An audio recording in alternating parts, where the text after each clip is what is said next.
menghemat biaya produksi. Nah, Bapak Ibu sekalian, terus, nah ini bagaimana cara memupuk? Saya ingin tunjukkan video bagaimana cara memupuk dengan menggunakan piloserolis.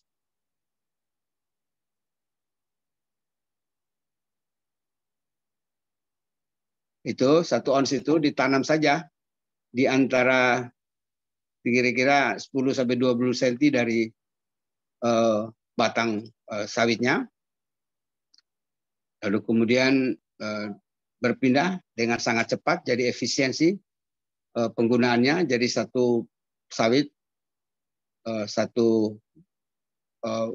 satu bungkus. Nah, saya pernah bertanya kepada profesornya, ini bagaimana cerita kalau kita tanam di samping pohon sawit, itu bisa dimakan sama pohonnya apa tidak?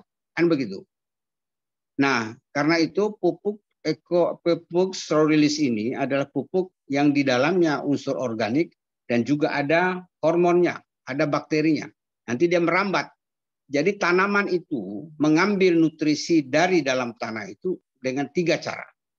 Dia bisa melalui akar, ya, dia lalu kemudian juga bisa melalui batang, ya, lalu kemudian juga bisa melalui daun. Jadi ada juga orang menggunakan pupuk itu di bor pohonnya dimasukkan, itu melalui batang. Jadi kalau kita pohon sawit ini dengan radius 1 meter, ujung akarnya itu kira-kira 1 sampai 1,5 meter.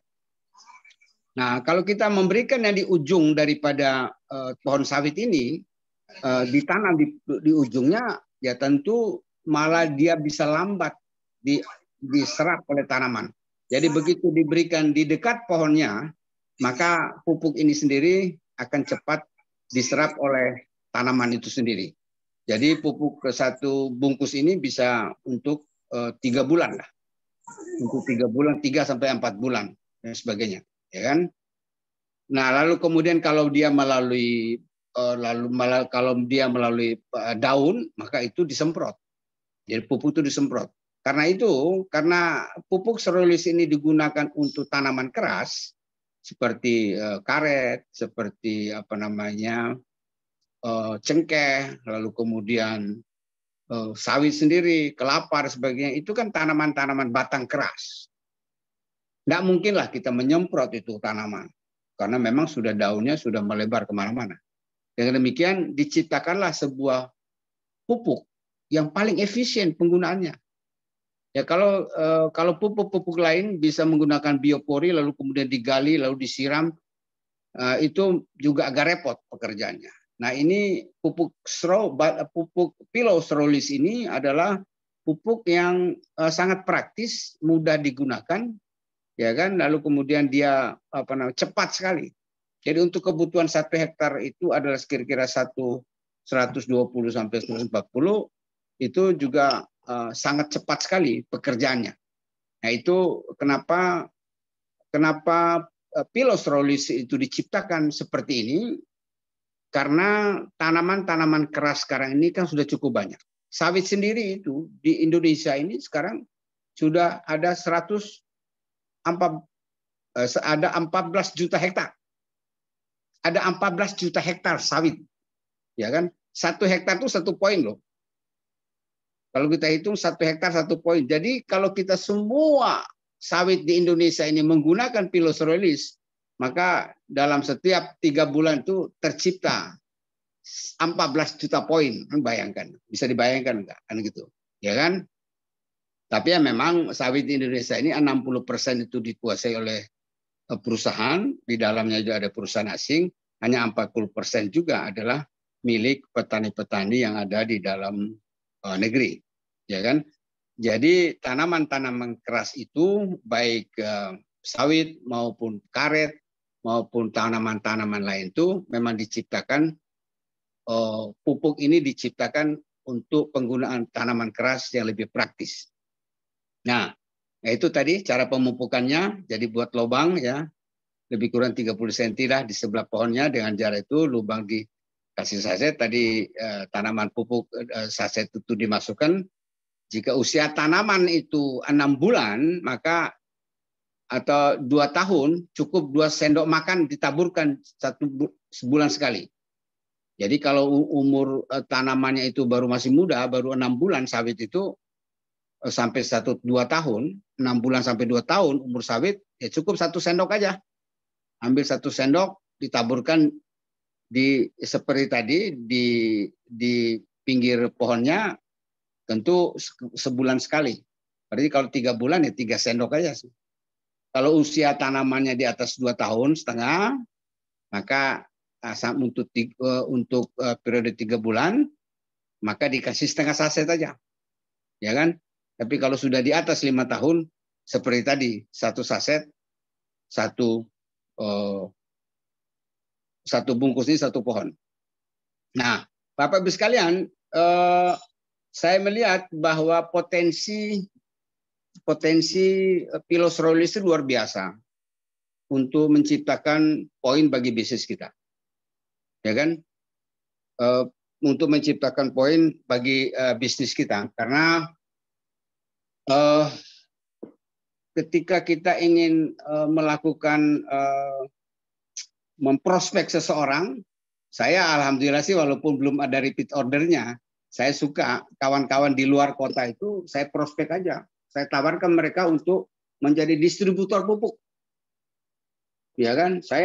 Ente mau nggak? Anda mau nggak menjadi distributor pupuk? Nah, begitu dia mendengar menjadi distributor pupuk, tentu dalam diskusi selanjutnya tentu mereka bertanya pupuknya apa sebagainya, lalu kemudian saya kirimkan video-videonya termasuk cara penggunaannya. Ini paling gampang sebenarnya. Apalagi mitra-mitra di luar kota itu yang jauh dari kita, yang jauh dari seminar, yang jauh ini, yang penting mereka itu bisa menggunakan Strolilis ini, pupuk Pilos Roylis ini untuk sawitnya. Jadi satu paket BW itu untuk 1 hektar. 1 paket RO Ta'awun kita itu 1 hektar. Ya kan? Jadi kalau kita kalau lahan sawit di berbagai tempat itu di Sumatera sebagainya, minimal orang punya itu 20 hektar, 30 hektar, 40 hektar, ada juga 100 hektar. Kalau kita mendapatkan mendapatkan mitra yang luas lahannya itu 100 hektar, sekali belanja itu sudah 100. Kiri 100 kanan itu sudah mobil aja. Ya kan? Nah, itu memang agak sangat mudah memang, tetapi kita tantangannya cukup besar juga. Tantangannya cukup besar juga di dalam rangka kita menciptakan atau membuat agar mereka mau menggunakan. Yang paling pokok itu bagi kita itu adalah mereka mau mencoba dulu deh. Kalau sudah mau mencoba dengan kondisi tanah dengan kondisi lahan yang cocok, syarat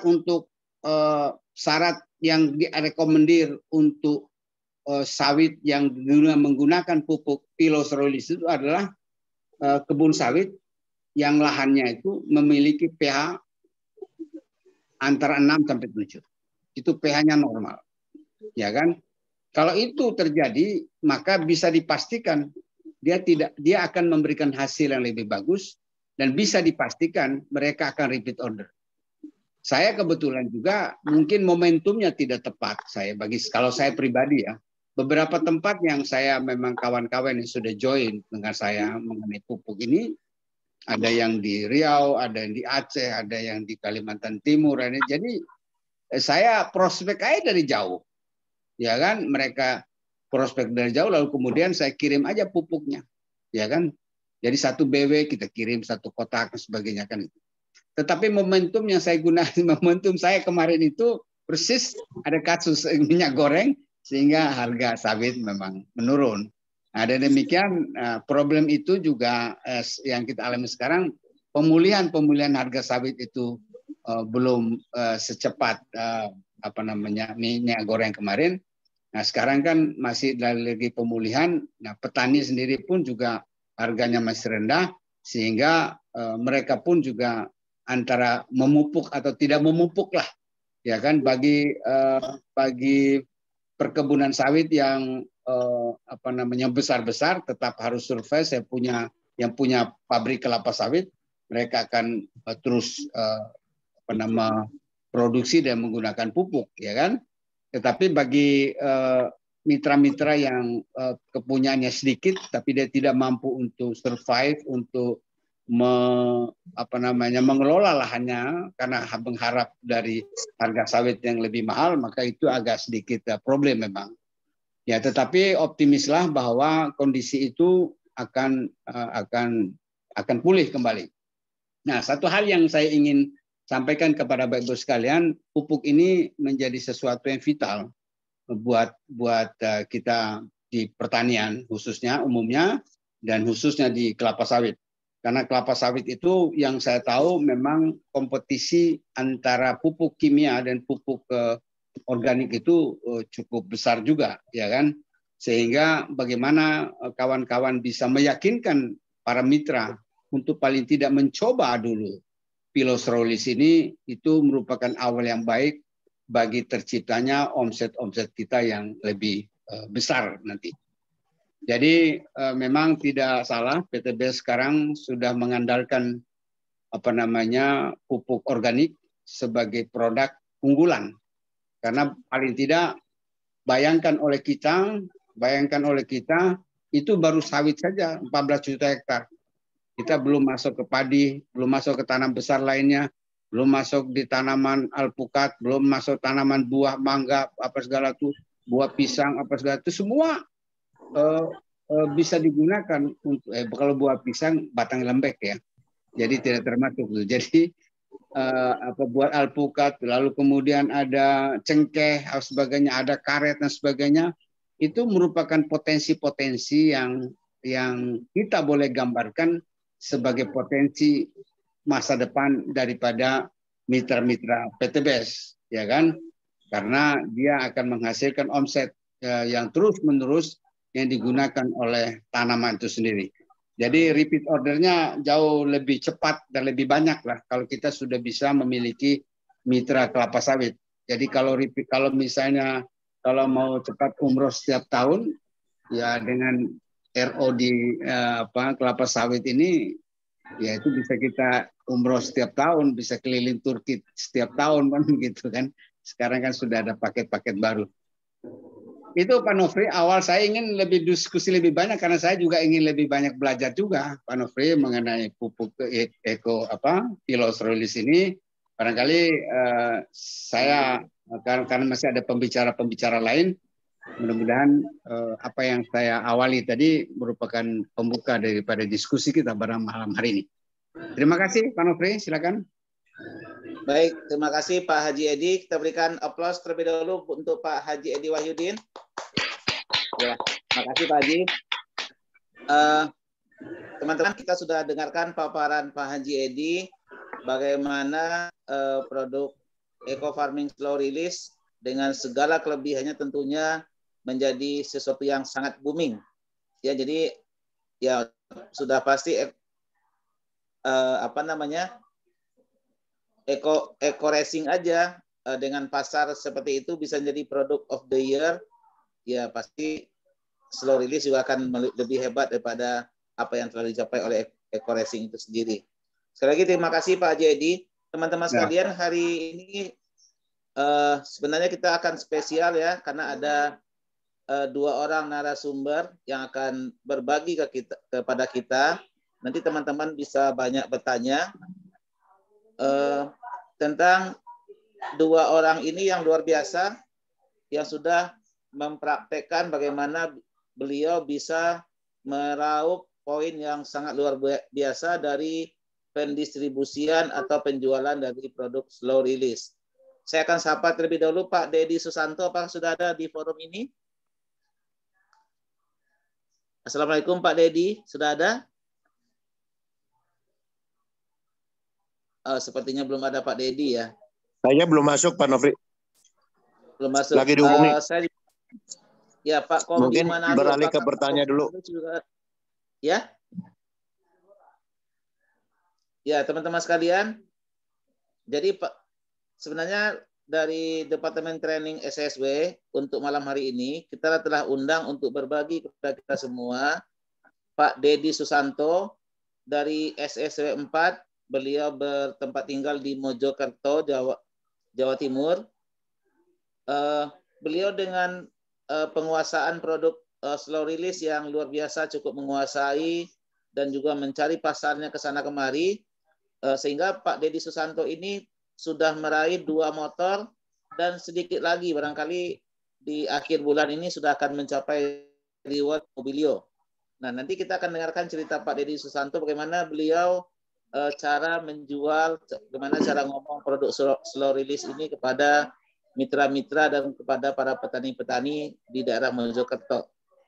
Kemudian bocoran yang saya dapatkan, Pak Dedi Susanto ini juga rajin bermedia sosial, salah satunya lewat Facebook, sehingga beliau mendapatkan seorang mitra yang luar biasa namanya Pak Kombi Manalu di daerah Kepulauan Riau, di daerah Riau juga.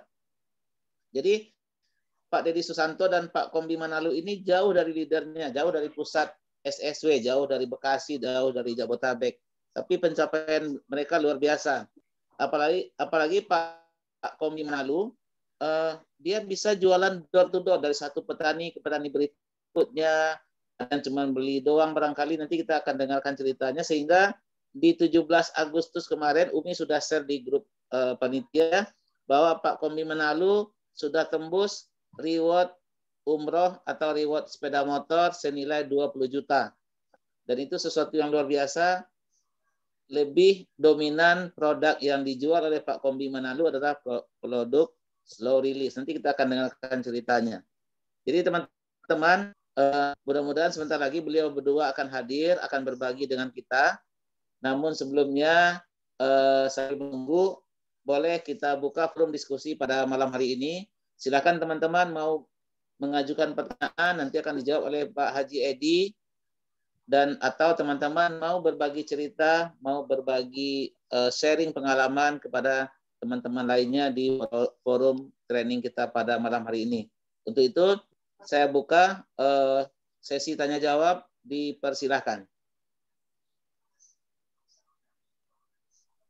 Assalamualaikum, Pak Nofri.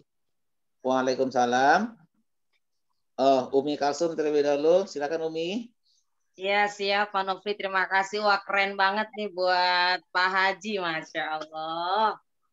Tepuk tangan lagi dong buat Pak Haji Edi.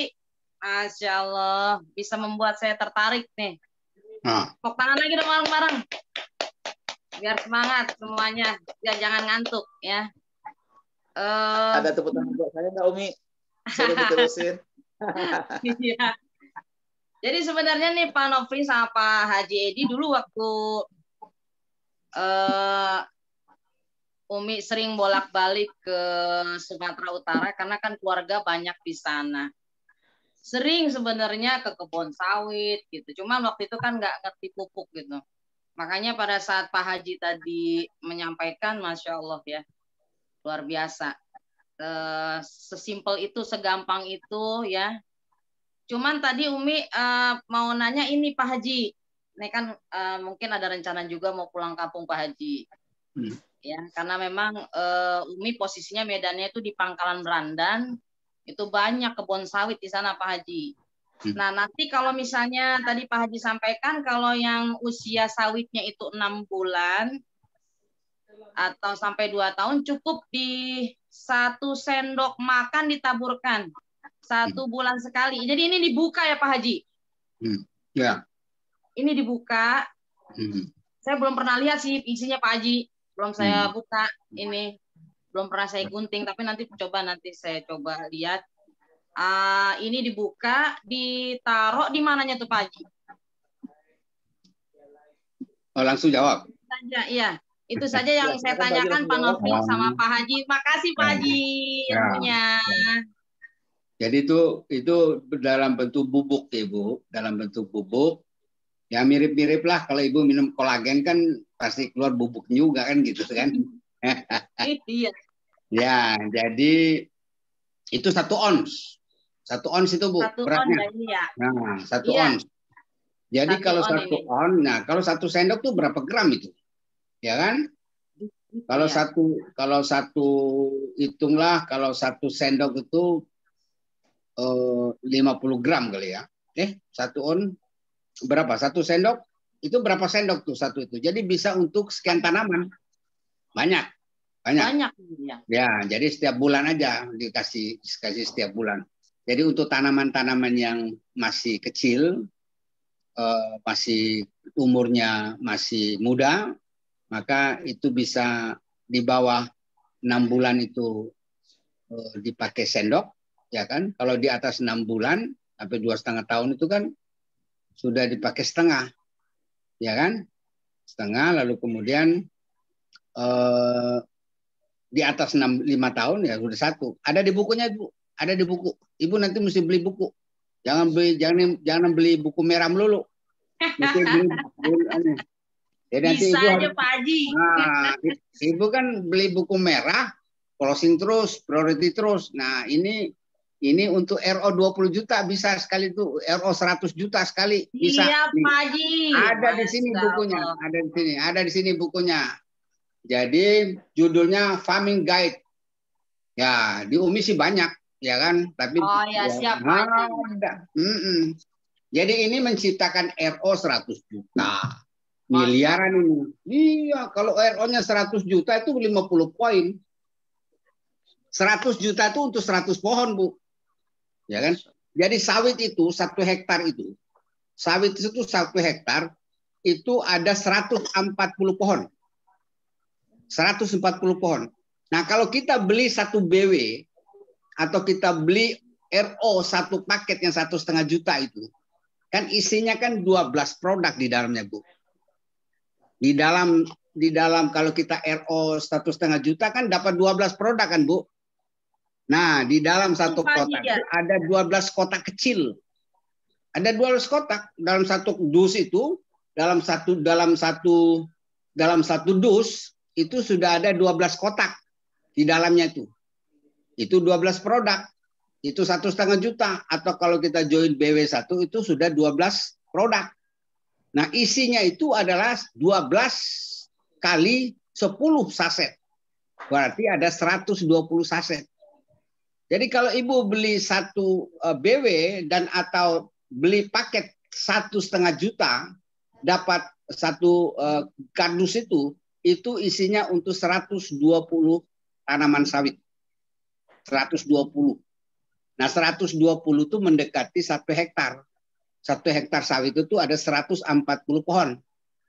Jadi karena itu, kalau kita kita punya mitra, tiba-tiba ada Ibu join, ada mitra yang punya 10 hektar, dia beli itu sudah poin 10 setiap beli.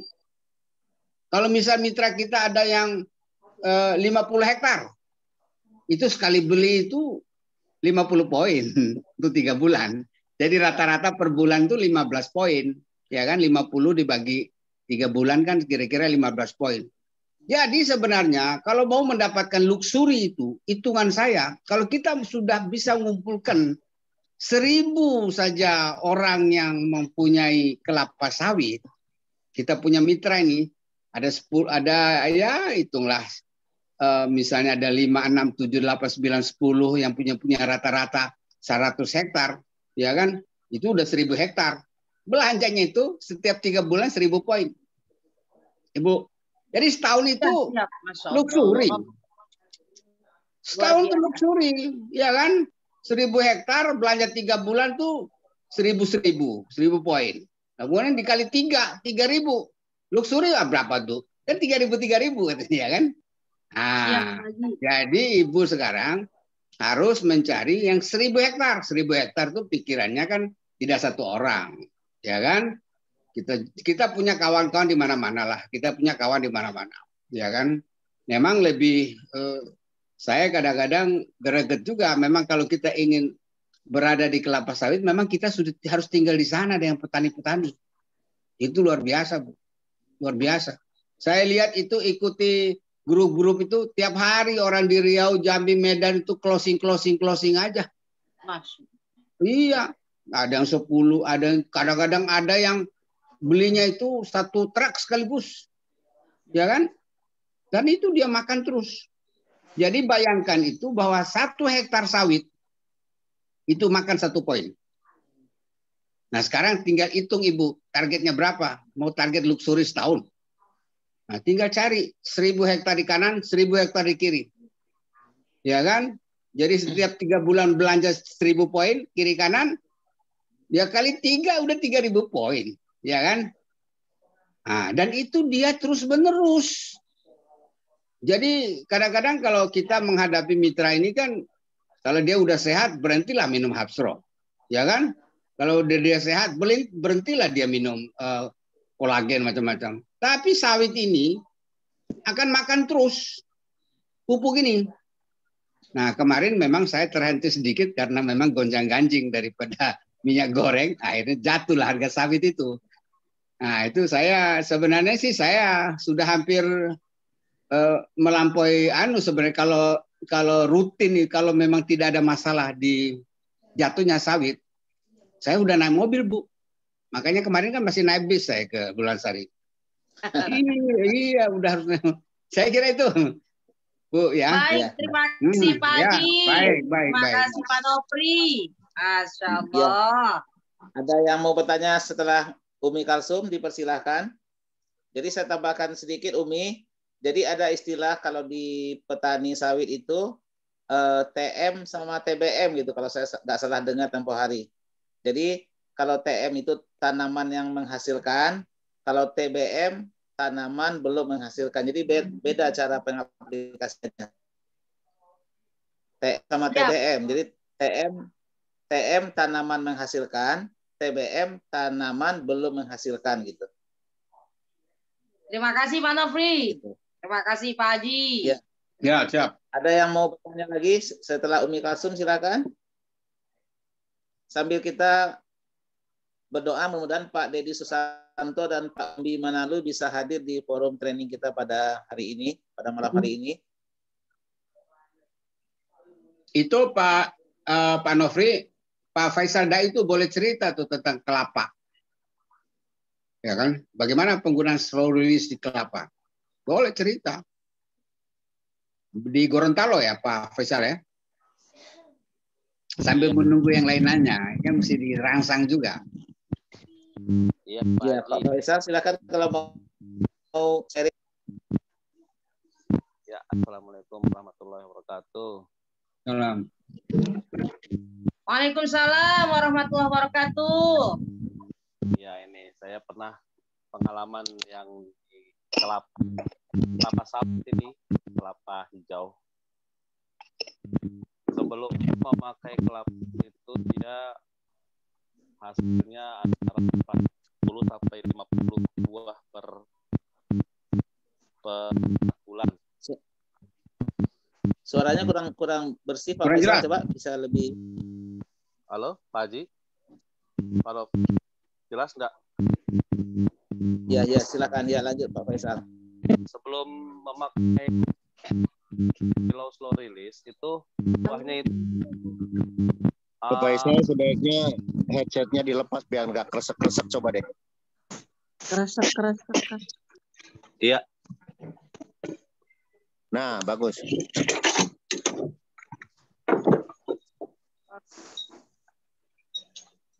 Assalamualaikum. Waalaikumsalam warahmatullahi wabarakatuh. Ya di kamar tadi ada, mohon maaf, ada yang nonton jadi saya pakai headset. Nah, Gimana sekarang suaranya? Ya, Nah, jelas Pak Faisal, lanjut Jelas, silakan. bagus Pak. Iya. Itu apa Pak Haji Pak Nofri sebelum memakai pillow slow release itu menurut yang punya kelapa itu hasilnya antara 40 sampai 45 dia membuahkan hasil per 4 bulan. Setelah menggunakan pillow slow release hasilnya antara 65 sampai 70. Buah Jadi kelapa gitu Pak meningkatkan Faisal. hasil produksi. 65 sampai 70 buah biji kelapa Iya. gitu ya maksudnya. Iya, betul. Oke. Jadi ada peningkatan ya 25 sampai 30%. Cuman di sana masih banyak ininya, jadi saya belum RO lagi ini. Stoknya banyak sekali di sana. Nanti tunggu habis baru saya bisa RO lagi. Sama apa ya, palawija juga pakai itu juga, hasilnya memuaskan juga. Tapi yang paling menonjol itu ya kelapa itu. Hasilnya luar biasa. Cuman yang di sini Pak Haji Edi mumpung deh sekalian deh. Yang di apa itu? Riau. Di Riau itu waktu itu tanahnya kan gambut Pak Haji, ini pertanyaan nih Pak Haji ya, Pak Haji Edi. Hasilnya kurang memuaskan ya, karena tanahnya gambut. Waktu itu pH-nya memang di bawah 5. Itu solusinya apa harus pertama double dosis apa gimana ya Pak Jedi ya? Ya. Kalau tanah gambut. Udah? Iya, itu aja. Ya, silakan Pak Haji. Ya. Jadi memang tanah-tanah di kita ini memang ada tanah-tanah yang seperti di Kalimantan ya, seperti di kita ambillah Kalimantan, Riau dan sebagainya. Banyak tanah-tanah dataran yang memang dekat pegunungan itu memang yang di sana itu banyak sekali unsur-unsur hara daripada humus-humus dan sebagainya itu. Jadi kandungan organiknya kan lebih banyak, ya kan? Nah, dibandingkan memang tanah gambut. Nah, tanah-tanah yang gambut ini adalah tanah yang miskin unsur haranya, ya kan? Lalu kemudian tanah-tanah gambut ini pun juga kadang-kadang tanah yang kadar garamnya lebih tinggi. Sehingga kan kalau gambut itu kadang-kadang masih dekat-dekat dengan laut juga kan, ada aliran, ada pengaruh-pengaruh air laut juga dan sebagainya kan itu. Apalagi di daerah pasang surut dan sebagainya itu kan. Kebetulan dekat pabrik sih Pak Haji itu. Limbah. Limbah, ya, tanah limbah. Lalu kemudian memang tanah gambut itu salah satu cara untuk membuat dia menjadi pH-nya lebih tinggi, ya memang mereka menggunakan dolomit dulu. Ya, kan? Ya, mereka harus mencampurnya dolomit dan sebagainya. Oleh karena itu, tadi yang saya ceritakan, kelapa sawit rakyat itu banyak yang berada di tanah gambut. Nah, Pilos Raulis ini masih dia toleren dengan hasil yang bagus pada pH di atas 5,5. Nah, pH ini Bapak Ibu sekalian, kenapa kita harus sebagai mitra datang ke petani, kemudian ngobrol dengan petani. Selama ini kan kita ngobrol dari jauh, berapa pH-nya? Ya dia sebut aja yang dia suka kan gitu. Tetapi kalau kita mau profesional, ya tentu kita datang kita ukur pH-nya. Itu lebih akurat. Nah, kalau pH 5,6, kalau pH-nya lebih rendah, secanggih apapun pupuk itu tidak akan berhasil baik untuk tanaman. Jadi pH ini sangat mempengaruhi. pH normal itu antara 6 sampai 7. Untuk sawit dia masih toleransi 5,5 pH-nya. Itu pH itu kan derajat keasaman. Derajat keasaman itu artinya bahwa tanah itu banyak mengandung aluminium, banyak mengandung zat besi dan sebagainya. Yang kadang-kadang tidak bisa, ya kan, tanah itu tidak bisa diolah, tidak bisa unsur-unsur hara yang ada di dalam tanah itu sendiri masih terikat dengan logam-logam yang ada pada tanah itu. Sehingga bagi tanaman akan sulit untuk menyerap nutrisi-nutrisi pada lahan itu. Jadi karena itu pupuk straw release juga termasuk eco farming ini juga bisa meningkatkan atau menetralkan daripada pH tanah. Kalau kita sudah punya pH tanah yang netral, artinya nutrisi-nutrisi yang ada pada lahan itu dapat diserap lebih baik oleh tanaman. Tapi kalau pH-nya sangat rendah, pH 1, 2, 3, itu buang tenaga kita. Dan kita, apalagi untuk pertama kali kita masuk ke sawit, itu dulu deh yang diutamakan. Karena apa? Sekali dia mau coba gagal, berarti kan pintu kita tertutup. Jadi karena itu, kalau kita betul-betul mau main di sawit, datang ke lahan, bekali diri dengan alat ukur pH, kan begitu? Lalu kemudian kita cek betul. Ya kan? Setelah itu, saya pengalaman yang berhasil baik itu masih di Aceh, ya kan? Tapi karena orang yang masih sibuk, dia belum sempat untuk Dia sudah ada banyak permintaan itu di tanah darat, ya kan?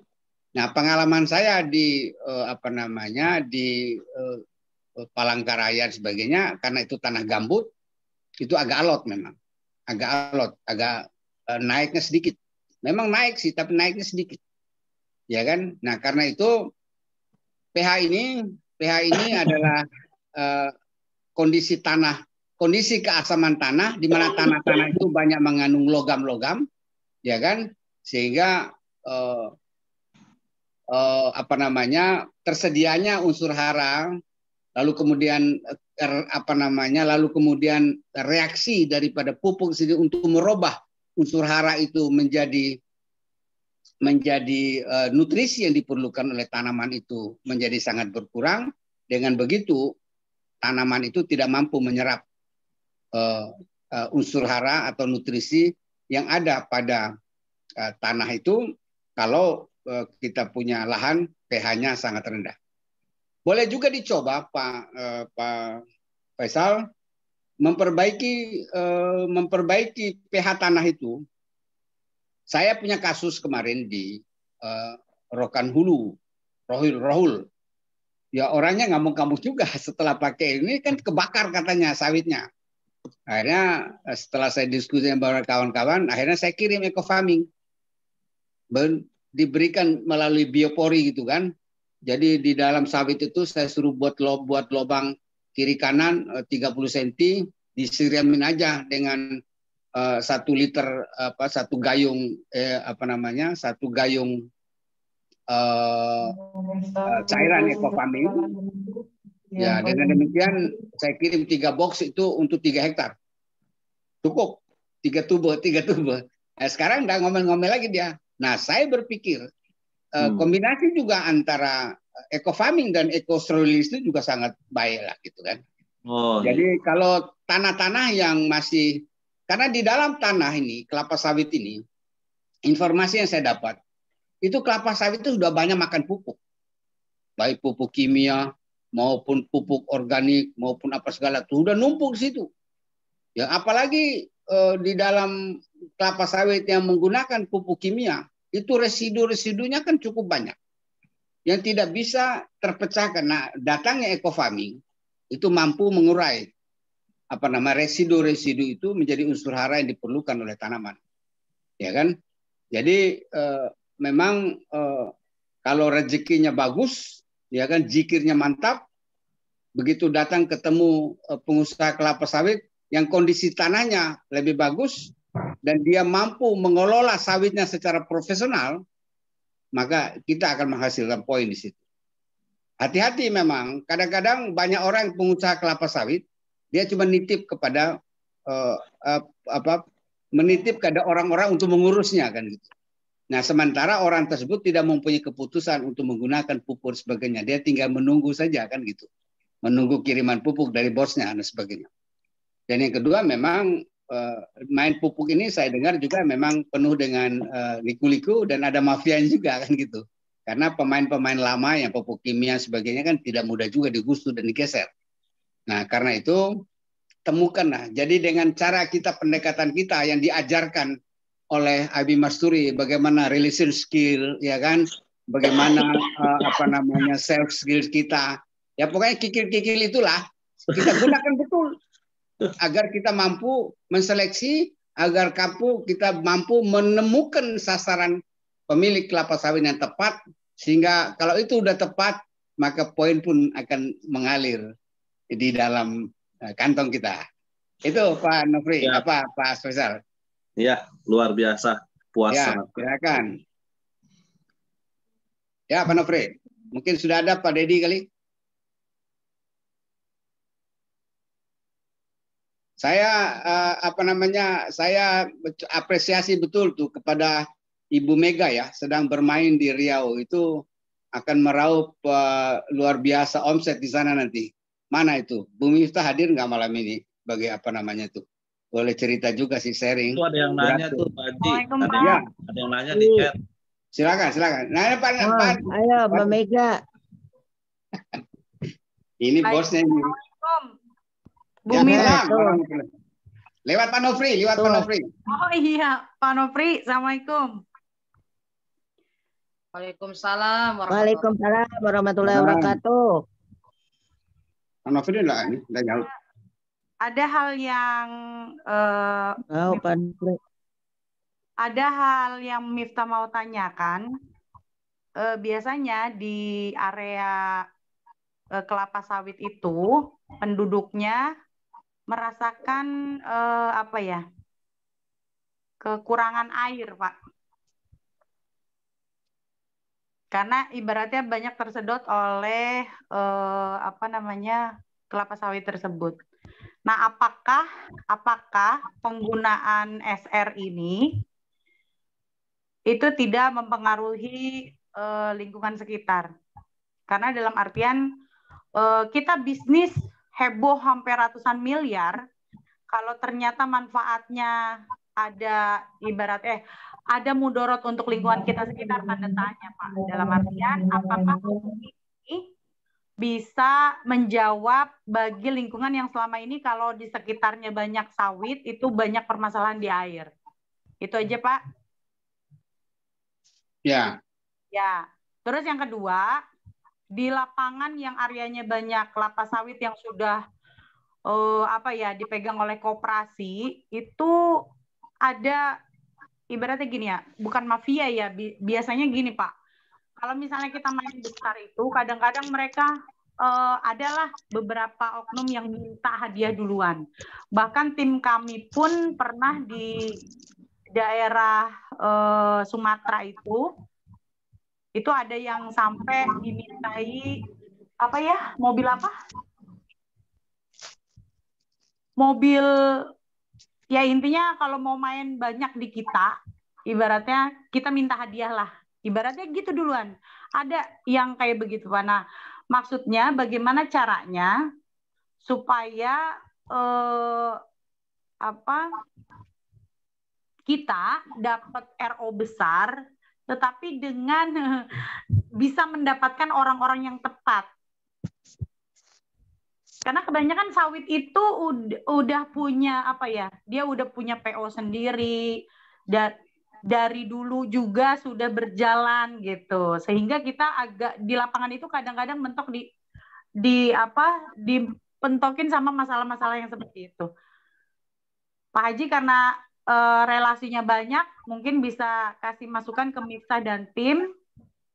Bagaimana caranya walaupun di lapangan banyak kita temui oknum yang seperti itu. Makasih Pak Edi, ditunggu jawabannya. Baik.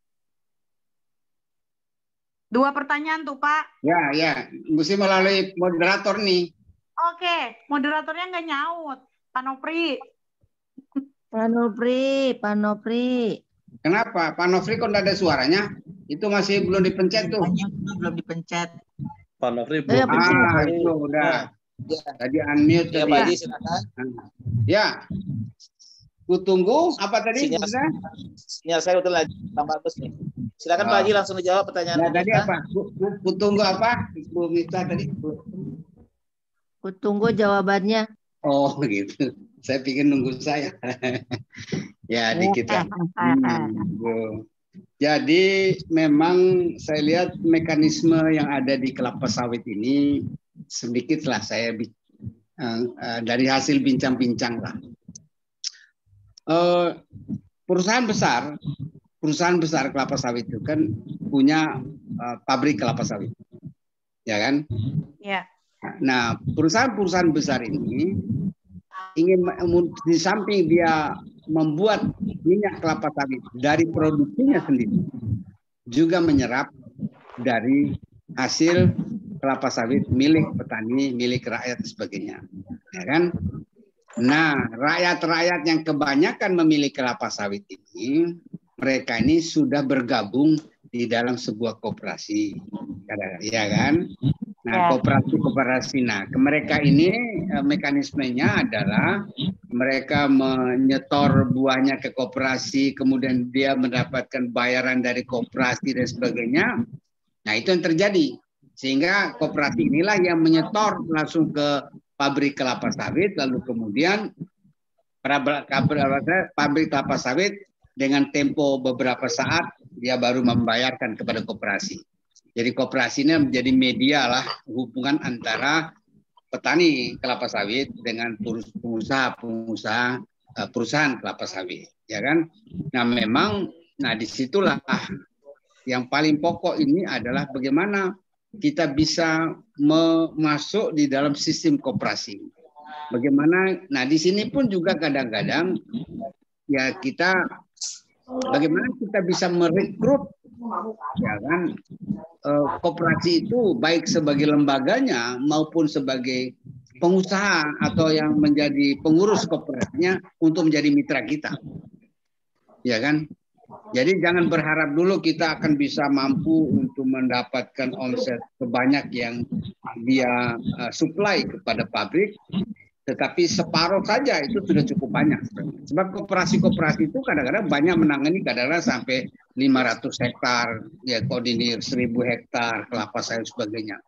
Dan mereka dari koperasi-koperasi inilah yang memang mereka petani itu mengurus duitnya, mengurus apa segala itu adalah pembayaran dan sebagainya itu adalah dari koperasi-koperasi itu, ya kan? Nah, dengan demikian ya ini ya pandai-pandailah kita untuk menggunakan skill kita lagi kan, relation skill, ya kemudian sales skill kita, lalu kemudian kemarin itu ada 4 skill itu apa Bu Miftah biasa hafal itu kan, kemudian strategic thinking skill, apalagi Pak satu lagi sistemik dan sebagainya. Itu mulai kita terapkan lah, bukan hanya teori ya. Apa yang disampaikan Abi itu kita berhadapan dan itu ya kembali kepada thinking kita juga, kembali kepada strategi kita juga, ya kan? Kembali kepada oleh karena itu Bu Miftah, untuk mendapatkan sesuatu itu orang koperasi ini dia dekat sama siapa kan gitu. Jadi kita cari pintu masuknya dari mana, ya kan? Kita cari pintu masuknya. Tapi kadang-kadang kalau kita langsung mungkin, tapi kalau ada orang yang dekat dan koperasi itu bisa masuk, mungkin kita bisa cepat diterima dan sebagainya. Lalu kemudian memang kita juga akan dipengaruhi oleh juga pimpinan perusahaan itu, ya kan? Mereka ini kan sudah punya link juga lah dengan kompetitor-kompetitor yang berkaitan bermain di pupuk. Dan memang untuk mendapatkan jumlah hektaran sawit yang lebih besar itu memang diperlukan effort yang lebih kuat dari kita, ya kan? Never give up kata Bu Milkarsum kan, tidak boleh menyerah kan? Kita ya kan? Kita harus seperti itu. Nah masalahnya tadi Bu Mita juga masalah air. Air itu kan memang untuk kehidupan kan gitu kan. Jadi kalau kita harus juga mengambil air untuk masyarakat, ya tentu juga jolim juga sih sebenarnya. Tetapi umumnya kelapa sawit yang ada itu tentu dia sudah menghitung air untuk masyarakat, air untuk sawitnya sendiri. Nah justru hadirnya pilostrolisis ini kepada sawit yang memang kurang air, ya kan? Jadi ada lahan-lahan yang ketersediaan airnya memang kurang. Nah sudah diperhitungkan oleh pembuat pilostrolisis ini. Karena masalah-masalah yang ada di sawit itu bagaimana orang bisa memupuk dengan tidak ada air. Kan begitu. Terciptalah pilostrolisis, yaitu pupuk ajaib, pupuk majemuk yang mengandung nutrisi yang lebih komplit untuk daerah-daerah yang kurang air. Nah, kita taruh begitu aja dia jalan sendirilah. Dalam pengertian mungkin dia mengharapkan uang dari tanda hujan sebagainya. Itu Pak Nofri. Ya. Baik, ini Bu Miftah, cukup ya? Kita diskusikan lebih lanjut. Ini ada banyak pertanyaan nih di kolom chat Pak Haji, jadi mohon dijawab dengan singkat dan padat saja. Khawatir nanti waktunya nggak cukup. Ya, silakan. Ada pertanyaan, cuman sinyal saya ada gangguan, saya lupa ibu siapa nih yang bertanya. Saya lupa, apakah untuk pohon jeruk nipis bisa dipakai juga produk slow release? Nah, saat ini buahnya banyak yang jatuh gitu Pak Haji. Jadi untuk tanaman atau jeruk nipis, bisakah dipakai juga slow release? Silakan langsung dijawab Pak Haji. Ada lagi nggak? Saya sekaligus. Coba di chat itu, satu aja. Ya, kemudian ada Bu Natia dari SSW 25 Hong Kong.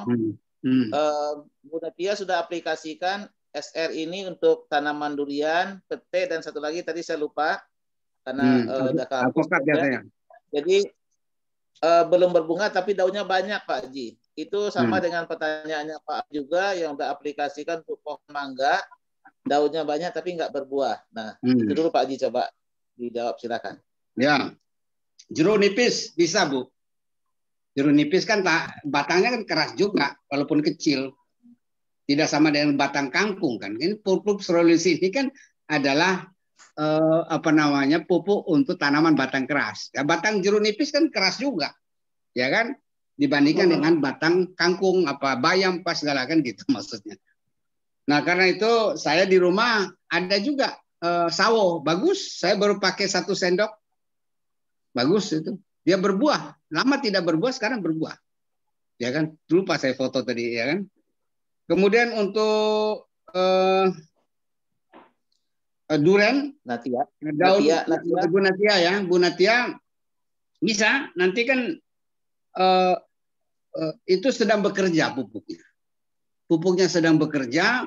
Kalau daunnya sudah bisa tumbuh lebih baik atau lebih daripada dibandingkan sebelumnya, berarti tanda-tanda kehidupannya sudah ada. Nanti tinggal tunggu aja buahnya Bu Natia, ya kan? Kalau daunnya sudah. Pak Haji, apakah daun yang banyak ini perlu ada dibuang daunnya sebagian itu Pak Haji? Ada saran seperti itu mungkin? Ya, daunnya lebih banyak lebih bagus. Karena di sanalah dimasaknya buah itu. Jadi unsur-unsur hara, nutrisi yang diambil oleh tanaman itu, baik melalui batang masuknya, baik melalui akar sebagian, dia kan dikirim ke daun untuk dimasak oleh matahari. Kan begitu, terjadi fotosintesa dan sebagainya, ya kan? Lalu kemudian dia nanti akan menghasilkan buah. Kan begitu. Nanti daun yang banyak itu tidak harus dibuang, kecuali nanti apakah tanaman itu cukup kena matahari apa tidak. Itu harus diperhitungkan juga. Makanya matahari dia di dalam hal itu juga sangat berpengaruh, ya kan? Jadi kalau kita menanam sesuatu tanpa ada sentuhan matahari, di mana dialah yang memasak kita punya nutrisi untuk menghasilkan buah untuk tumbuh sebagainya, itu harus juga dilihat. Ya, harus dilihat ketersediaan matahari, sinar matahari, cahaya matahari dan sebagainya untuk membuat tanaman itu menjadi tumbuh lebih baik. Kalau dia udah tumbuh lebih baik, ditandai dengan tumbuhnya daun, bunga, berbuah dan sebagainya, itu tinggal tunggu saatnya saja nanti. Ya kan, barangkali tentu kita juga tidak boleh juga berpikir tentang instan lah.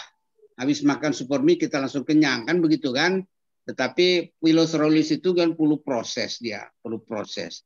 Kan yang paling baik itu di tanamannya baik, bahan keras sebagainya, memang kadang-kadang kita juga harus menyediakan organik, bahan-bahan organik. Jadi kan ada pupuk kandang, ada apa sebagainya. Kadang-kadang kita juga kita tanamkan atau kita taburkanlah di sekitar daripada pohon-pohon sendiri. Nah, piloserolis atau eco farming itu dia akan merubah ya organik itu, pupuk-pupuk kandang itu menjadi unsur hara dan nutrisi yang paling bagus, paling baik untuk tanaman. Jadi tersedianya 13 unsur hara baik mikro maupun makro itu, yang baik yang mikro itu, makro itu juga nanti kita harapkan dirubahlah oleh bakteri-bakteri yang ada di dalam baik eco farming maupun piloserolis itu menjadi unsur hara yang diperlukan oleh tanaman. Itu Pak. Ya baik, jadi sudah terjawab pertanyaan yang tadi bertanya tentang jeruk nipis dan juga Ibu Natia tanya tentang durian, pete, dan juga Pak Roy yang menanyakan perihal pohon mangga beliau yang juga belum berbuah, tapi daunnya sangat lebat gitu. Jadi terima kasih Pak Haji atas jawabannya.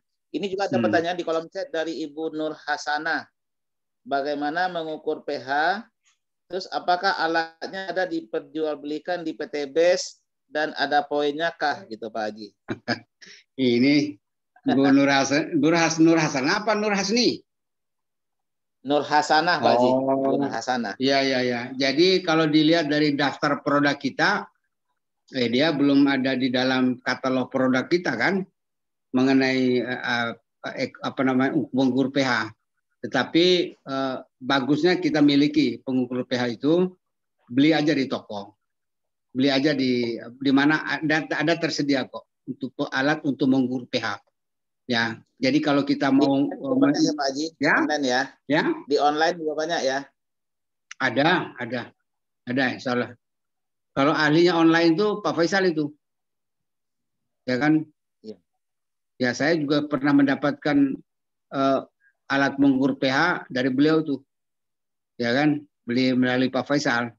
Ini promosi Pak Faisal. Di Umelis ada, udah ada. Oh gitu. Saya belum, ya kan? Ada ya? Ada digital malah. Digital ya? Ya ada.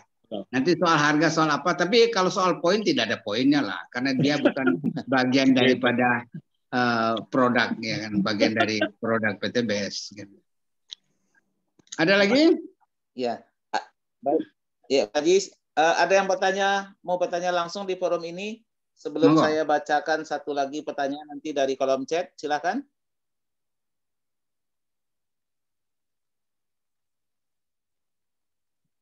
Ya. Belum ada Pak Haji, saya bacakan lagi pertanyaan di kolom chat dari Ibu Rosina.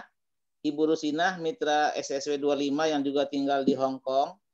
Beliau bertanya, berapa lama baru kelihatan hasil dari aplikasi slow release gitu Pak Haji? Apakah perlu tambahan pupuk lainnya? Kemudian apakah slow release ini juga bisa untuk tanaman pisang? Silakan Pak Haji. Ya, jadi cepat lambatnya itu sangat relatif daripada ketersediaan daripada juga unsur-unsur hara yang ada di dalam tanaman itu, ya kan?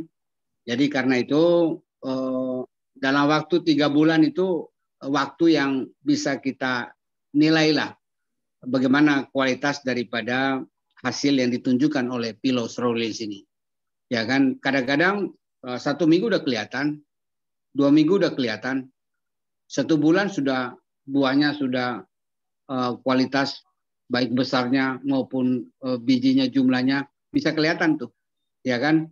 Nah tentu makin bagus pH-nya, bisa makin bagus pH daripada tanah itu mendekati normal 6,5 sampai 7 misalnya, ya maka makin cepat nutrisi itu terangkut ke seluruh bagian pohon itu. Yang dia kasih makan sebagainya, nanti dimasak, dibuah, disinari oleh matahari sebagainya, itulah cikal bakal daripada buah daripada sawit itu sendiri, ya kan? Nah itu soal lamanya itu sangat relatif, tergantung kepada unsur-unsur hara yang ada di sekitar daripada pohon sawit itu sendiri. Nah pertanyaan yang kedua apa tadi? Perlu tambahan pupuk lainnya nggak Pak Haji supaya slow release? Ya. Bisa juga. Jadi bagi tanaman-tanaman penggunaan daripada pupuk-pupuk kimia lainnya atau pupuk lainnya juga akan sangat tergantung kepada tadi bagaimana kondisi-kondisi daripada lahan itu sendiri, ya kan?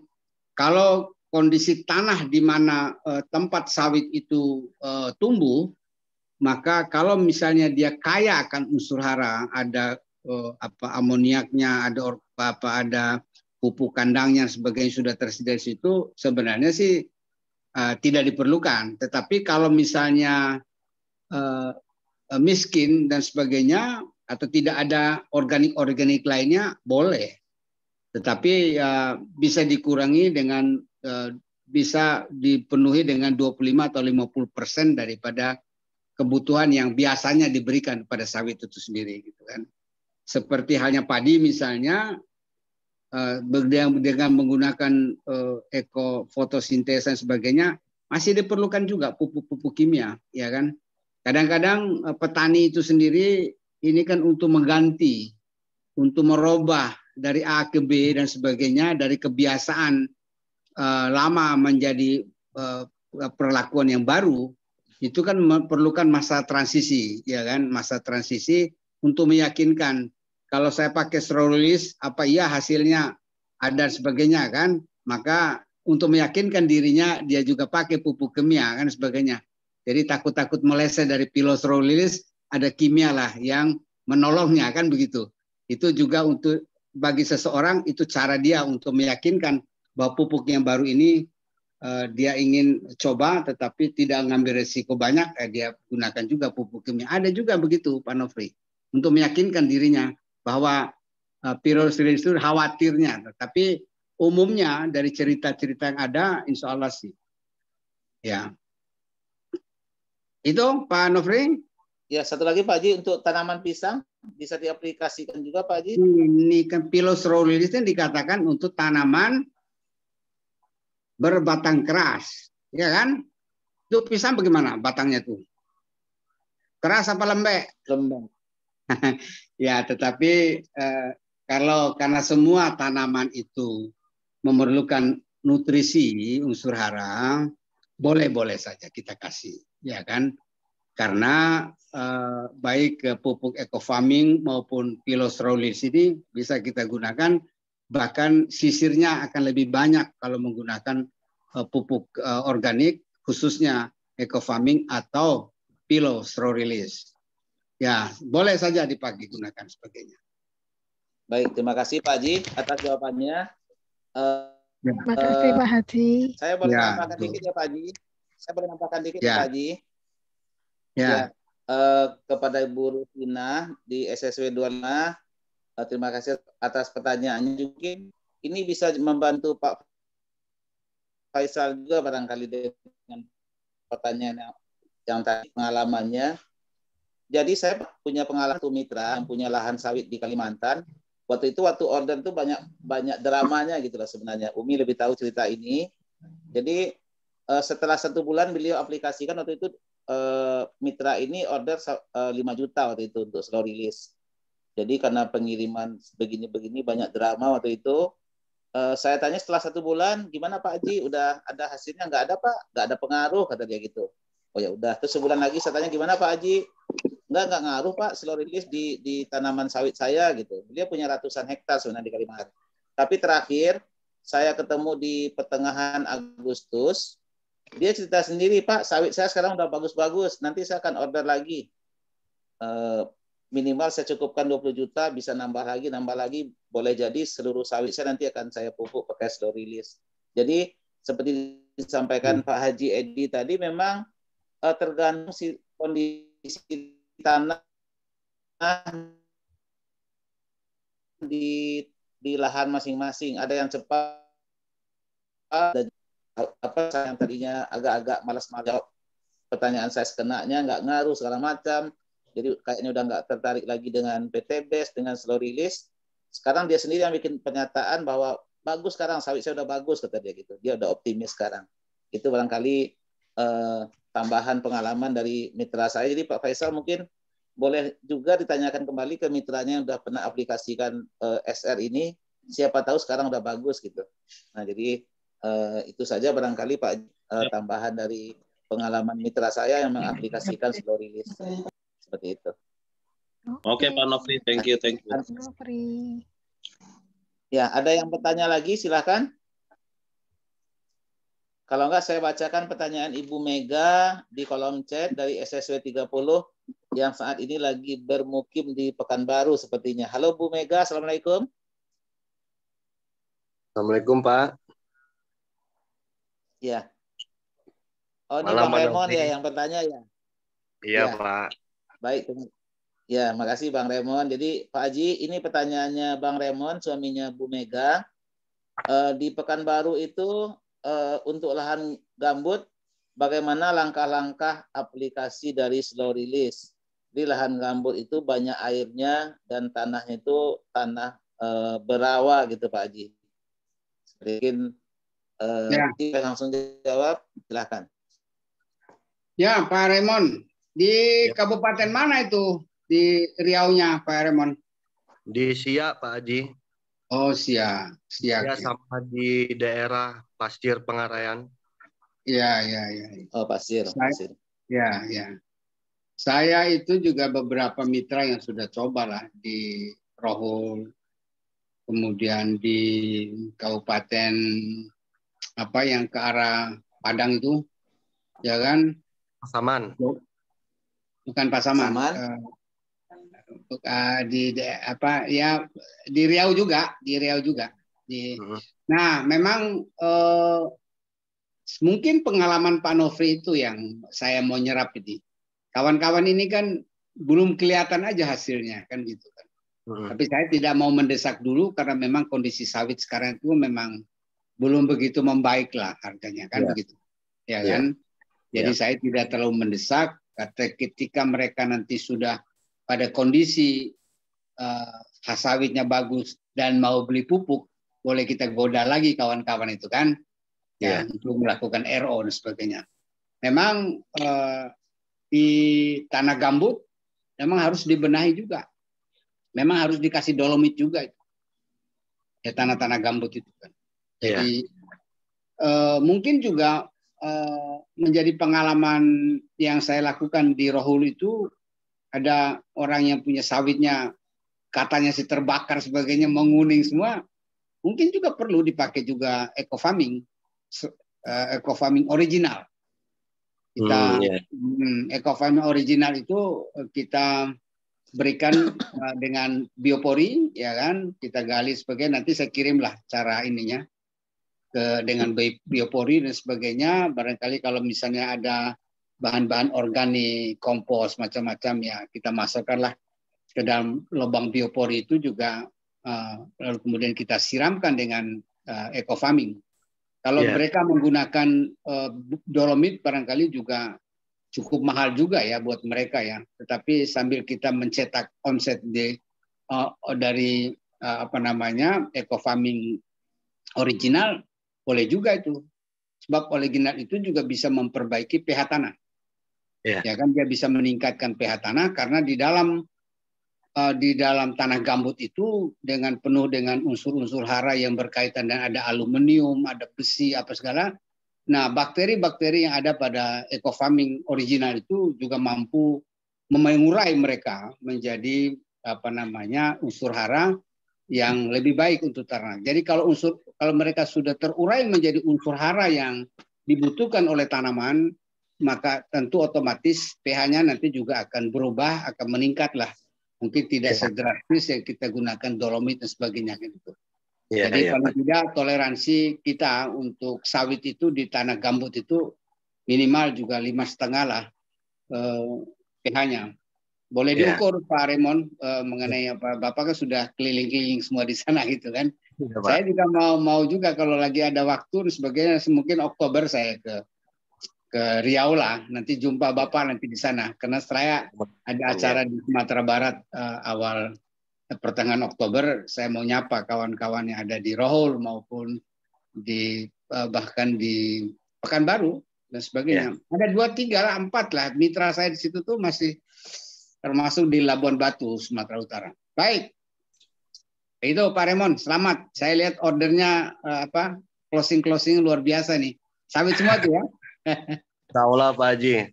Dan kebetulan di sini juga rata-rata sih semua kebun-kebun sini sih semuanya lahan-lahan gambut sih rata-ratanya Pak Haji, seperti itu.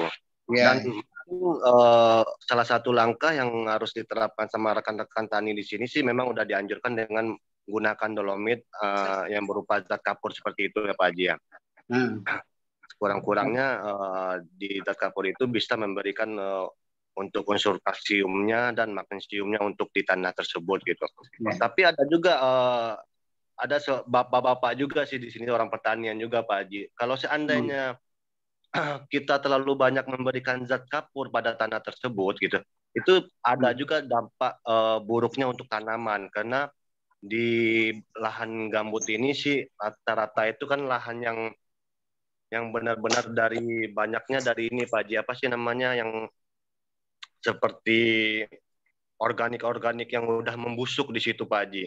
Ya. Ekosistem lahan yang basah seperti itu gitu. Jadi itu akan menghilangkan banyak sedikitnya zat-zat seperti unsur yang ada di slow release itu Pak Haji. Itu yang informasi yang saya dapat gitu. Boleh dicoba itu eco farming original. Boleh dicoba eco farming original karena eco farming original itu mengandung 1,67 miliar bakteri. Iya. 1,67 miliar bakteri itulah yang mampu nanti merubah unsur-unsur hara yang ada di dalam tanah gambut itu. Tanah gambut itu cenderung memang salinitasnya, kadar garamnya kan lebih tinggi kan, lebih tinggi sedikit dan sebagainya. Lalu kemudian ada unsur-unsur besi, ada aluminium dan sebagainya. Itu memang mudah-mudahan dengan eco farming original itu bisa merubah ya, bisa mengurai ya, bisa mengurai unsur-unsur hara yang ada pada lahan itu sendiri dan bisa mengurangi juga kadar-kadar garam yang ada pada lahan tanaman sawit itu sehingga dia bisa mengarahkan pH-nya akan lebih baik dan sebagainya. Saya justru dengan pengalaman saya di Rokan Hulu dengan mengatasi masalah tadi dengan eco farming, saya ingin mungkin di tanah gambut di sana mungkin akan lebih banyak kita dorong dengan eco farming original. Eco farming original, prinsipnya sama, cuman kadang-kadang eco farming original itu kan kerjanya agak repot sedikit kan. Tapi dia eco farming original sekarang pun juga tidak harus melalui proses fermentasi. Ya kan, kita juga tidak harus melalui fermentasi. Mudah-mudahan saya nanti insya Allah hari Minggu depan ini saya mau belajar tentang pupuk itu di Purwakarta. Ini ada training yang 1 hari itu. Langsung di kebun di Purwakarta sana. Insya Allah saya sudah niatkan juga karena saya ingin bermain di pupuk. Mudah-mudahan saya bisa sharing lah pada kawan-kawan nanti. Ya, Pak Baik Pak Raymond, selamat ya. Baik Pak Haji, terima kasih Mas Pak Haji. Ya Pak Haji, Assalamualaikum. Sama-sama. Ya, terima kasih atas jawabannya.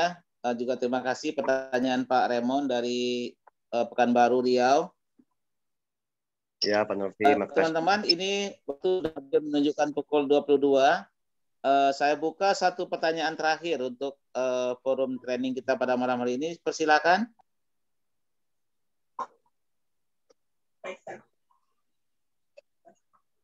Ada yang mau bertanya lagi? Terakhir.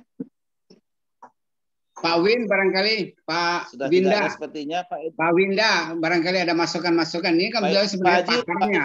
Katanya tak hidup ya Pak Haji? Ya? Pak Haji, halo Pak Haji. Ini Pak Haji, device yang ini kayaknya kameranya mati ya? Yang di mana? Ini yang sekarang ini Pak Haji pakai, kayaknya saya nggak lihat Pak Haji dari tadi setelah yang di sesi tanya jawab nggak ada gambarnya di sana. Videonya di offin ya. Ada. Coba dicek. Matikan ini. Kayaknya mati sih videonya. Matikan ini. Ini gimana? Udah lihat belum? Nah ini baru benar. Nah ini lebih ganteng yang ini sih. Pakai itu. Belum. Udah lihat nih. Saya tidak glowing banget ini glowing. Iya, ini kan baru ini gimana ada glow itu baru naik kolagen lagi nih. Tadi gambarnya Pak Haji ini. Nggak kelihatan. Nah, ya, berarti tadi lama itu mati kameranya. Hah? Padahal jawaban Pak Haji seru dan saya nggak kelihatan orangnya gitu. Komputer sudah dimatikan ini pakai HP. Apalagi yang lain sepertinya seperti itu nggak kelihatan. Iya. Komputer sudah dimatikan sekarang pakai HP. Iya. Baik teman-teman semua, kalau tidak ada lagi pertanyaan, kita cukupkan.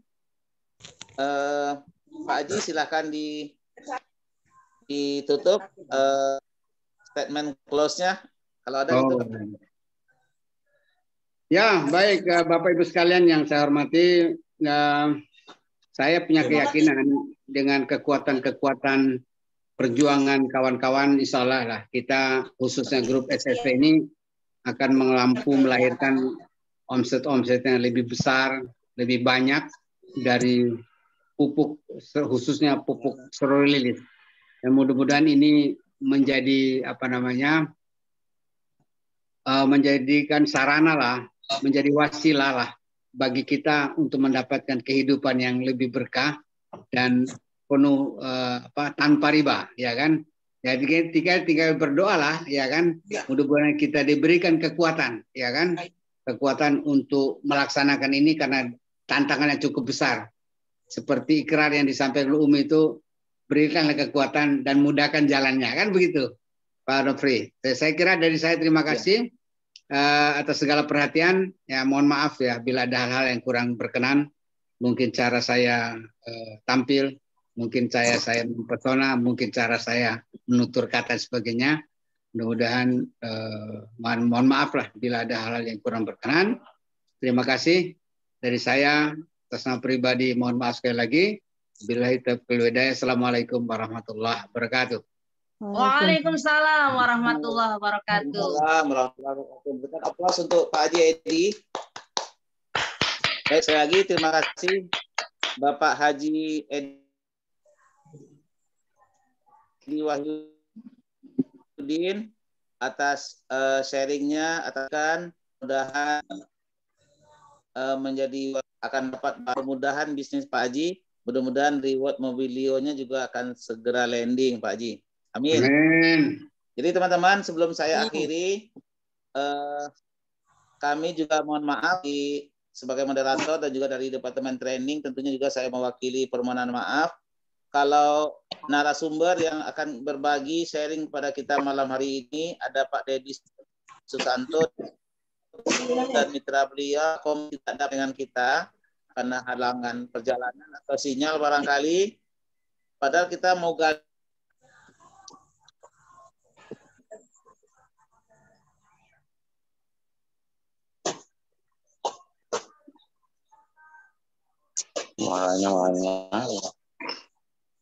Itu Umi atau Pak Arijal enggak?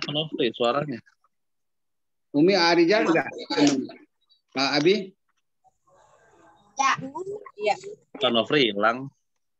Pak Nofri belum selesai. Nah itu Abi muncul, Umi. Langsung aja. Mana Pak Nofri? Barangkali ada mewakili Pak Nofri, mungkin ada pandangan-pandangan dari Abi atau founder. Ini Umi kemana? Abi bagaimana? Ya, bismillahirrahmanirrahim. Assalamualaikum warahmatullahi wabarakatuh. Waalaikumsalam warahmatullahi wabarakatuh. Ya, mohon maaf ini tidak menyalakan kamera ya, masih di perjalanan. Bismillah, alhamdulillah, wassalatu wassalamu ala rasulillah wa ala alihi washabihi wa man walah, amma ba'du. Alhamdulillahirabbil alamin. Allahumma shalli ala sayyidina Muhammad wa ala ali sayyidina Muhammad. Terima kasih kepada presenter kita malam hari ini ya, yang pemateri kita yang luar biasa, Bapak Insinyur Haji Edi Wahyudin. Boleh beri aplaus sekali lagi yang luar biasa. Juga moderator kita Bapak Nofriyadi yang sebentar lagi juga nih poinnya udah melejit terus menuju mobil cash. Aplaus sekali lagi untuk Pak Nofriyadi.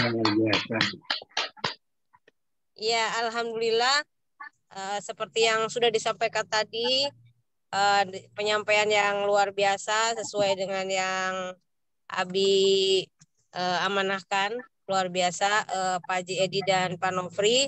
Dan pada malam hari ini tadinya Abi sudah menyiapkan untuk sharing dari Pak Dedi Susanto dari SSM 4 Mojokerto yang tinggal juga 20 poin lagi menuju Mokes dengan ketekunan beliau dalam menekuni tentang produk eco farming dan slow release ini.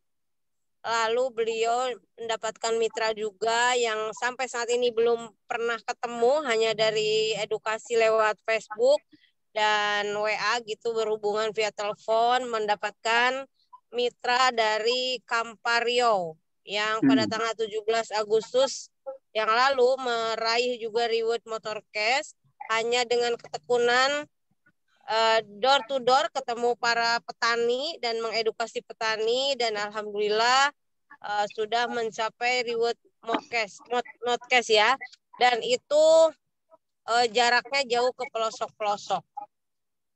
Beliau sampai bilang alhamdulillah Ibu kalau ada namanya bonus pasangan, kemarin ya sempat itu ada waktu acara di seminar online, Pak Kombi Manalu sempat hadir juga waktu itu. Senang katanya karena bisa untuk beli minyak, maksudnya beli bensin gitu ya. Jadi bonus pasangan karena beliau masuk ke pelosok-pelosok, sampai sekarang masih konsisten dengan ketemu, lalu para pemilik kebun atau petani itu langsung membeli paket-paket basic ya, maksudnya langsung pada dijoinkan oleh Pak Kombi Manalu ini. Jadi dengan tadi Abi sampaikan misalnya door to door tetap tidak menghilangkan hanya membeli lepas gitu, tidak seperti itu, tapi diedukasi bagaimana mereka para petani ini selain nanti tanaman sawitnya lebih baik, kemudian tanahnya menjadi subur, petaninya makmur dengan cara mendapatkan reward-reward dari PTBS yang sudah disiapkan. Nah, alhamdulillah luar biasa. Jadi kita juga banyak belajar dari orang-orang yang hebat yang nun jauh di sana, hanya bisa via telepon, dengan sponsor juga belum pernah ketemu, apalagi dengan kita para leader PIC ya 1-31, apalagi belum ketemu dengan foundernya, tapi beliau dengan komitmennya, dengan ketekunannya, dengan pertolongan Allah meraih reward-reward yang luar biasa. Oleh karena itu nanti insya Allah mungkin ke depan dapat dihadirkan kembali mereka-mereka untuk sharing kepada kita semua dengan segala keterbatasannya, mampu melaksanakan, mampu memberikan edukasi sehingga setiap orang mampu menerima dengan bahasa atau dengan cara yang sederhana sehingga mereka mengerti apa sih yang didapatkan. Selain dari manfaat pupuk itu, mereka punya kesempatan yang sama, punya potensi rezeki yang sama dimanapun berada, baik di kota maupun di pelosok sana, gitu ya. Nah, kemudian Bapak Ibu, Abi tadi sempat berpesan bahwa pada saat kita melakukan demplot, ada orang yang join, Teh Mifta tuh kemarin di SSC 30 sudah juga menyampaikan, dibilang kalau orang punya luas perkebunan boleh dicoba dulu dengan paket demplot hanya 2.100.000 sudah mendapatkan 1 dus atau 12 PV slow release. Nah, ini sangat membantu sekali. Kenapa? Karena mereka langsung mencobanya dengan mereka sudah punya hak usaha. Caranya adalah kemarin sharing juga dengan para peraih luxury. Caranya adalah jangan terlalu banyak, ya, jangan terlalu banyak yang diaplikasikan. Mungkin hanya berapa pohon, misalnya 20 pohon, 30 pohon yang digunakan aplikasikan slow release, dan di sebelahnya tidak menggunakan. Jadi petani atau pemilik kebun tersebut dapat melihat langsung perubahan yang terjadi, mana yang memakai slow release, mana yang tidak memakai. Dan sebelumnya juga diberikan eco farming original, ya, eco farming original atau fotosintesa yang sudah dibuat biang, lalu nanti dikocor di kiri kanan pohon sawit tersebut. seputar pohon tersebut ya. Satu pohon 1 liter. Setiap 1 pohon 1 liter, lalu nanti dikasih lagi slow release di satu kantong ya, 1 kantong slow release yang tadi Pak Haji Edi sudah sampaikan itu yang isinya 1 on itu dibagi 2 ya, jadi setengah kantong dibagi 2 kiri kanan dari pohon tersebut agar ini pada saat pertama kali ya, jadi ini pada saat aplikasi pertama kali agar segera terlihat hasilnya ya.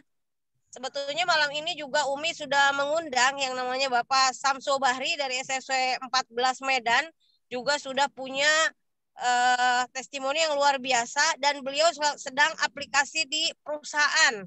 Ya, insya Allah beberapa ratus hektar juga sudah siap karena aplikasinya beliau juga luar biasa. Ada lagi caranya menggunakan karena di sana banyak ikan, jadi digunakan pakai air cucian ikan. Jadi banyak sekali testimoni yang luar biasa yang kita dapat ambil nantinya ya. Nanti kita akan hadirkan, semoga harusnya malam ini juga beliau hadir, tapi malam ini beliau ada rapat dengan perusahaannya tentang pupuk slow release ini di Medan sana. Jadi banyak sekali yang sudah berhasil dan caranya variasi gitu ya. Jadi pada saat demplot itu tidak sekedar slow release, tapi sudah diperbaiki juga atau untuk mempercepatnya itu diberikan fotosintesa ya. Nah nanti kita akan tuliskan, mungkin nanti Ariza akan bantu di forum training akan disampaikan mengenai metode pada saat demplot ini, sehingga pada saat pertama kali customer kita atau mitra baru kita segera melihat hasil perubahan karena dikombinasi antara fotosintesa dan slow release, dan hanya digunakan beberapa pohon saja sehingga dapat terlihat perubahannya. Nah, dengan cara itu beberapa luxury yang Abi pernah sampaikan sudah banyak order sekian M itu ya, karena langsung terlihat hasilnya. Yuk, bismillah, gaspol di akhir kuartal terakhir ini 2022 akan membawa perubahan buat kita semua. Dari segala penjuru kita siapkan dan ilmunya semua pelajari agar Bapak Ibu menjadikan wadah potensi rezeki kita makin besar dan makin banyak mitra kita yang terbantu menjadi insan kaya berkah, terbebas dari hutang dan riba. Sekian dari Umi. Ini perjalanannya hujan sepanjang jalan, hujan berkah, dari kemarin belum hujan ya. Sekarang kayak hujan luxury ini, panjang sepanjang jalan. Luar biasa. Semoga semua mitra SSW makin semangat menebar kebaikan, semangat memberikan informasi, memberikan edukasi setiap harinya, tanpa lelah, tanpa keluh kesah, karena sudah terlihat di depan sana Bapak Ibu kehidupan yang luar biasa ya. Terima kasih atas semuanya, atas segala perhatiannya, kemudian atas materinya dari pemateri kita pada hari ini dan moderator Bapak Nofriyadi. Mohon maaf atas segala kekurangan. Salam dari Abi. Dan tiket untuk seminar akbar Bapak Ibu sudah sold out dari pemesanan, tinggal tergantung sekarang yang segera transfer ya, karena udah 350 kalau Umi hitung, dan beberapa sudah pegang tiketnya kemarin ya. Semoga ini membuat pergerakan kita juga makin tinggi ya, akan dihadiri oleh yang leader kita yang beliau juga tidak sabar juga ingin segera ketemu mitra-mitra SSW yang haus ilmu, yang selalu semangat untuk mendapatkan ilmu. Terima kasih. Wabillahi taufiq wal hidayah. Wassalamualaikum warahmatullahi wabarakatuh. Waalaikumsalam warahmatullahi wabarakatuh. Baik, Bapak Ibu sekalian, karena moderatornya mungkin ada kesulitan, jadi harus diambil alih nih, ya harusnya. Arijal boleh? Moderator ya, masih ada Pak Haji, sinyalnya udah bisa. Oh masih, ya. Tadi ya. Apa? Pulsa apa gimana? Ya sinyalnya hilang-hilangan nih lagi. Ya, silakan. Lagi hujan. Ya baik, Umi terima kasih atas sumbang sarannya atas yang disampaikan oleh Umi. Semoga jadi perhatian, jadi penyemangat bagi kita semua. Tadi Umi sudah berjanji, founder dan co-founder akan menghadirkan orang-orang yang luar biasa yang betul-betul mengaplikasikan produk slow release yang luar biasa ini. Jadi saya selaku moderator pada malam hari ini sekali lagi mengucapkan terima kasih kepada narasumber yang luar biasa Pak Haji Edi Wahyudin dan juga kepada seluruh mitra yang hadir. Tentunya saya juga banyak kekurangan dalam memandu acara ini. Mungkin ada pertanyaan yang tidak terbacakan oleh saya, sekali lagi mohon maaf. Dalam memandu ini banyak kekurangan yang ada pada kita. Bersemangat untuk mengejar impian kita di depan mata kita masing-masing. Semoga Allah memudahkan segala usaha kita bagi orang yang bersungguh-sungguh. Baik, saya kembalikan kepada training kita, kepada AA Rijal, waktu dan tempat saya persilahkan. Assalamualaikum warahmatullahi wabarakatuh. Waalaikumsalam warahmatullahi wabarakatuh. Ya, terima kasih pada Bapak Nofriyadi dan Bapak Haji Edi Wahyudin. Kita beri tepuk tangan yang meriah. Oke. Ya, alhamdulillah telah banyak yang kita pelajari di malam hari ini. Insya Allah di kesempatan selanjutnya kita kembali belajar. Dan mohon maaf tadi ada kendala ya di Bapak Didi Susanto belum bisa menghadiri di tengah-tengah kita. Insya Allah semoga di lain kesempatan bisa sharing bersama. Baik Bapak Ibu, terima kasih atas kehadirannya.